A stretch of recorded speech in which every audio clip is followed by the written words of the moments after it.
BPSC competitive group में आपका स्वागत है। मैं हूं जयप्रकाश सिंह। आज मैं सल्तनत काल से संबंधित एक छोटी सी जानकारी आप सबों के समक्ष प्रस्तुत करने जा रहा हूं। आशा है कि इससे आप सबों को अवश्य ही लाभ पहुंचेगा। इसमें हम बताएंगे आपको कि सल्तनत काल में जो कुछ शब्दावलियाँ थीं उनका क्या अर्थ होता था। आइए पहला शुरू करते हैं। पहला था अमीर आखुर।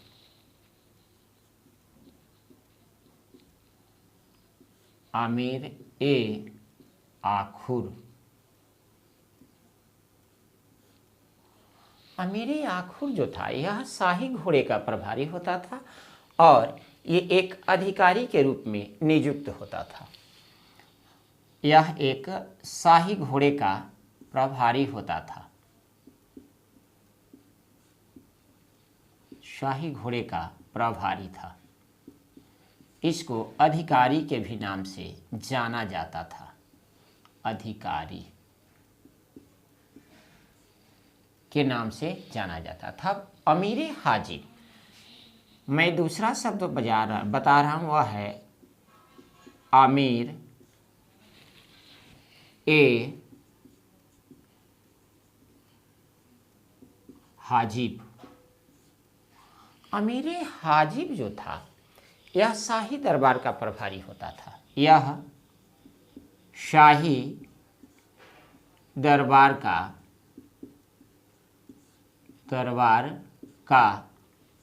प्रभारी होता था। शाही दरबार का ये एक प्रभारी के रूप में कार्य करता था। तीसरा जो है वह है आमिल।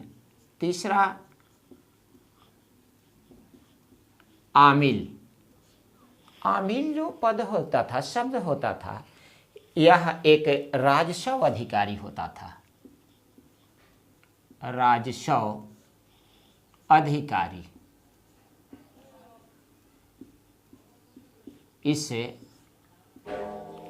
आमिल को राजस्व अधिकारी के नाम से जाना जाता था। अब हम आपको बता रहे हैं कि इसके आगे एक शब्द था जिसको शुरू करने का श्रेय जो है वह इल्तुतमिश को जाता है और वह पद था इक्ता। इक्ता यह सल्तनत काल का सबसे चर्चित शब्द था।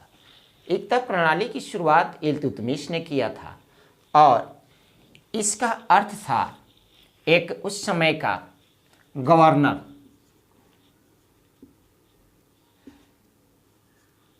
गवर्नर के रूप में इसको जाना जाता था। गवर्नर को इक्ता के नाम से सल्तनत काल में संबोधित किया जाता था और इस पद को सृजन करने वाले इल्तुतमिश थे और इनका काम था राजस्व प्रणाली जो था, यानी भू राजस्व जो था या भूभाग था, उसकी देखभाल करना।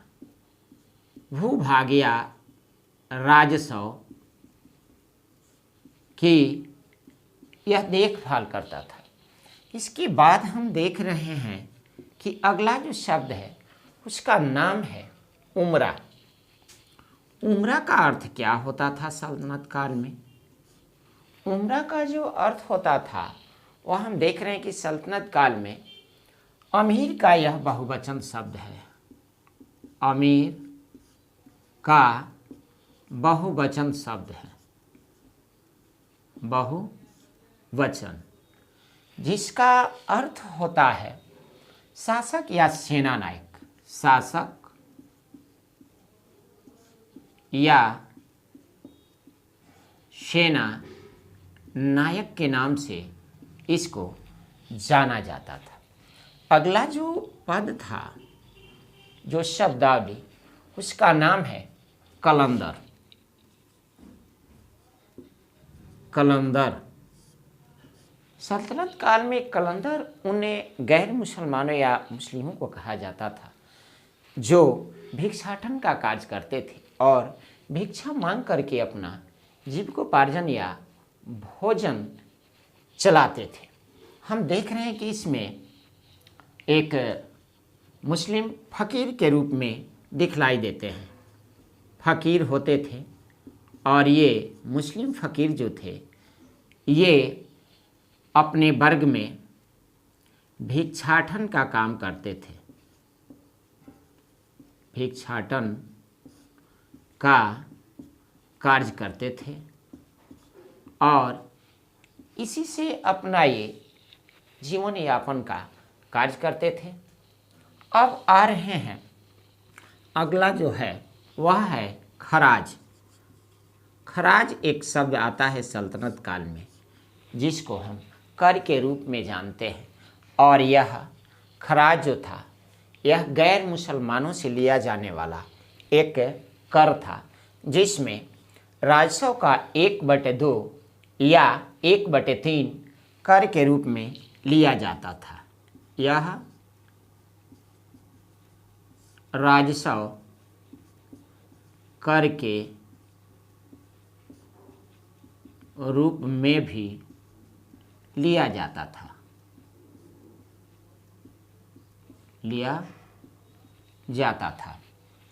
अब इसके बाद हम आ रहे हैं, देख रहे हैं कि एक और पद है जिसका नाम है खालिसा।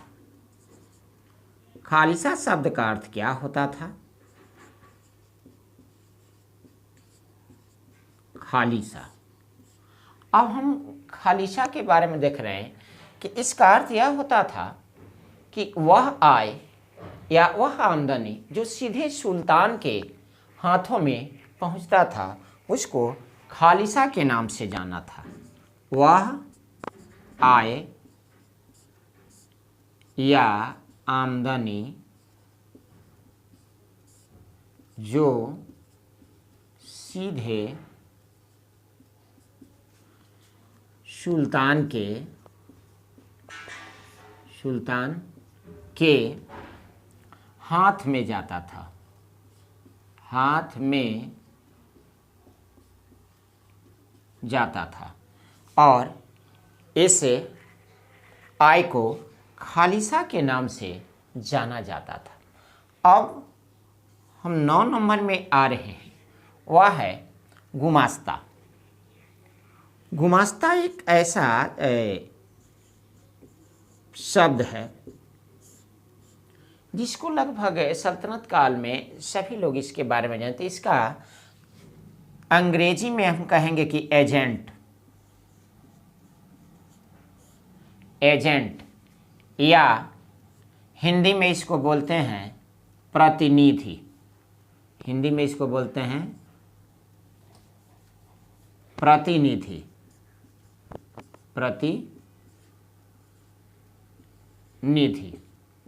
जो सुल्तान के संपर्क में रहता था और कई प्रकार के बातों को पहुंचाना इसका कार्य होता था। 10 नंबर पर हम देख रहे हैं कि एक शब्द आता है, उसका नाम है चराई। चराई शब्द से ही स्पष्ट हो जा रहा है कि यह पशुपालन से संबंधित शब्द है और यह मवेशियों पर लगाए जाने वाला कर था। मवेशियों पर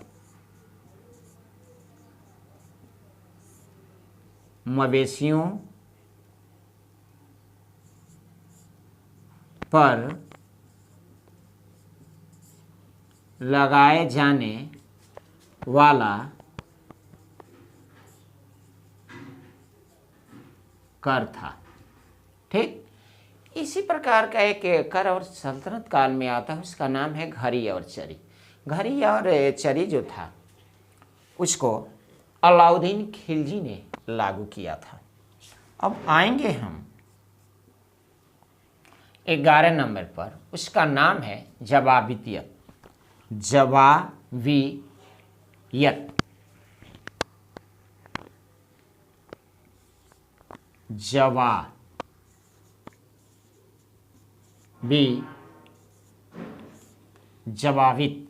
ये जवाबित भी एक प्रकार का क्या था? कानून था, जिसको राजकीय कानून के नाम से जाना जाता था। यह क्या था? तो यह एक राजकीय कानून था। अब इसके बाद आता है एक, हम देखेंगे कि जजिया। जजिया जो था यह गैर मुसलमानों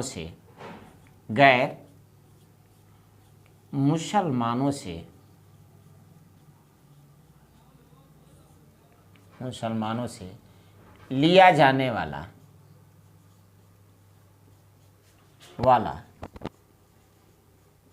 कर था। तो इस तरह से आज एक संक्षिप्त में जानकारी दिया और आशा है कि आप सबों को यह अवश्य ही लाभ पहुंचाएगा। इसके बाद और शब्दावलियों से संबंधित वीडियो आप सबों के समय लेकर के मैं अवश्य ही प्रस्तुत होऊंगा। इसके साथ ही मैं आपसे विदा ले रहा हूं। नमस्कार।